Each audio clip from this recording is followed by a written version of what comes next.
Hey everyone, it's Wade Franson back with another sneak peek. It's Valentine's week this coming week, and this is episode 222 airing Tuesday night, February 17th at 8 p.m. I have, for Valentine's week, a lovely lady in the studio, Marlena Graves, who has a PhD and has done doctoral research on culture, immigration, race, and poverty. She draws on a rich mix of pastoral and academic experience and weaves storytelling into timeless wisdom with her book, The Way Up is Down. Welcome to the studio, Marlena. Thank you. It's so good to be here, Wade. Well, we've been working on getting this show recorded and prepared here for some time. And I'm really excited because today in America, we have this polarized culture of sides blaming each other. And a lot of it is over the issues that you address, but you address them in a unique way given your education and experience. Can you unpack this for us in a soundbite? I know that's just to sort of tease people into why they need to come and listen to the whole story. Well, the question's perfect because I'm writing about currently and thinking about the not just Zulu, but Southern African concept of Ubuntu, which is summarized, I am because we are. And the fact that everything is interrelated. When Martin Luther King Jr. gave his commencement speech at Oberlin College in 1965, he said something similar, and I'm pretty sure he knew of that concept.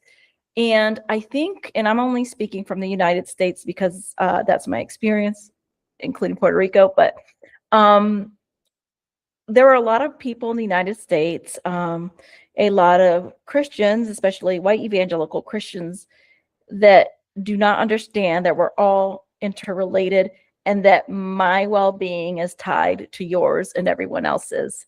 It's weird that people think, to me, it's weird that they think you have to be just like them and think like them and have the same kind of life as them for them to seek your flourishing. It doesn't make sense. And to me, it's, I would say, godless, not divine.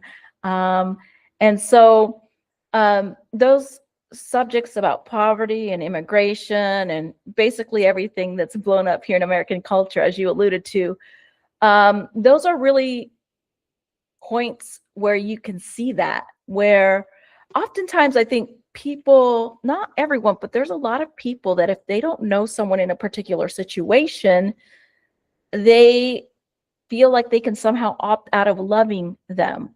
And, you know, as a Christian, I like, Jesus did not say, you know, pick which neighbor you want to love. Jesus said, love all of your neighbors without exception, that everyone should flourish without exception, no matter what they believe or who they are. And so I think right now in the United States is we are seeing the fruit of bad theology and Christian practice that I don't believe is the way of Jesus. And the gap is that people don't understand that their neighbors include people they might consider their enemies, as Jesus taught in Matthew 5 on the Sermon on the Mount, and people who are not like them. We cannot have selective compassion. Well, so well said. And, you know, it's kind of the applying of labels to people as an excuse to somehow not do what Jesus told us to do. I love that you bring in the Ubuntu word. I want to share that I just interviewed earlier today for a different show, a Greek scientist working on medical bioethics at Harvard. And we talked about Socrates and Plato, and I shared with him, Plato has this term about man, which is often translated that man is a political animal, which, you know, obviously raises all the negativity, but a better translation would be man is a social creature, right? So depending on whether you think man is a political animal or a social creature, Plato was trying to get at the fact of what you're saying is that we are all one and we need each other, and we can learn to practice these divine teachings in community, right? And that community, to your point, includes people outside our little tiny traditional tribal community.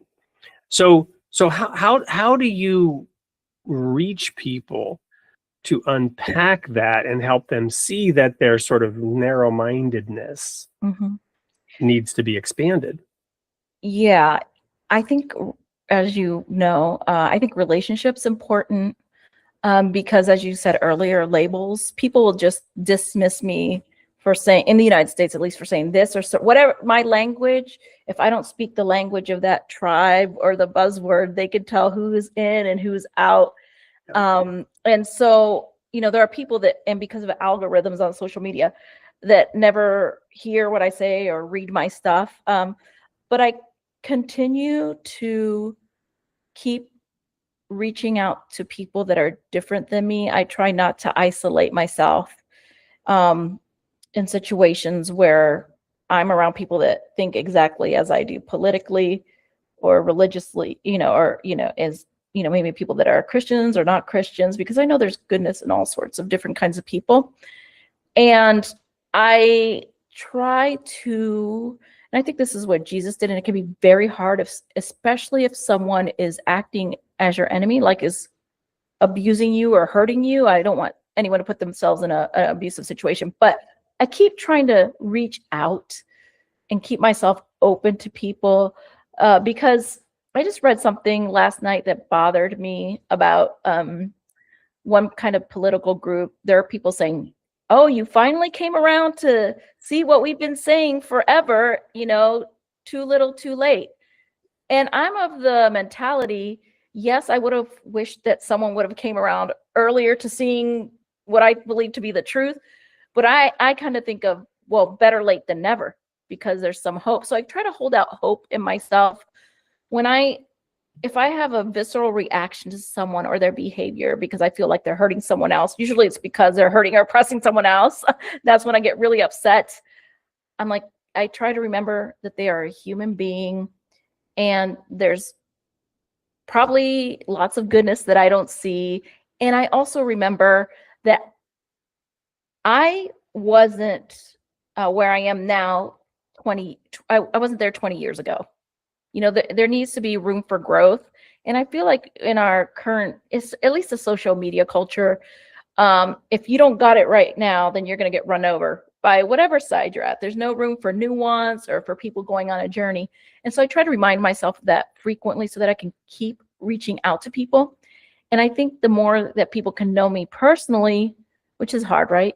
But if people can know me personally, I think they'll see that, I'm not their enemy, that I do want them to flourish too.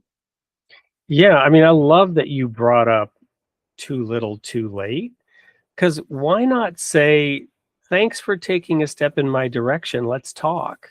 Mm-hmm. Mm-hmm. Yeah, I mean, that I think you have a good point of view, but I mean, I do think you have the right point of view, but I think some people are like, it's your fault that we're in this situation. You were so stupid and closed-minded.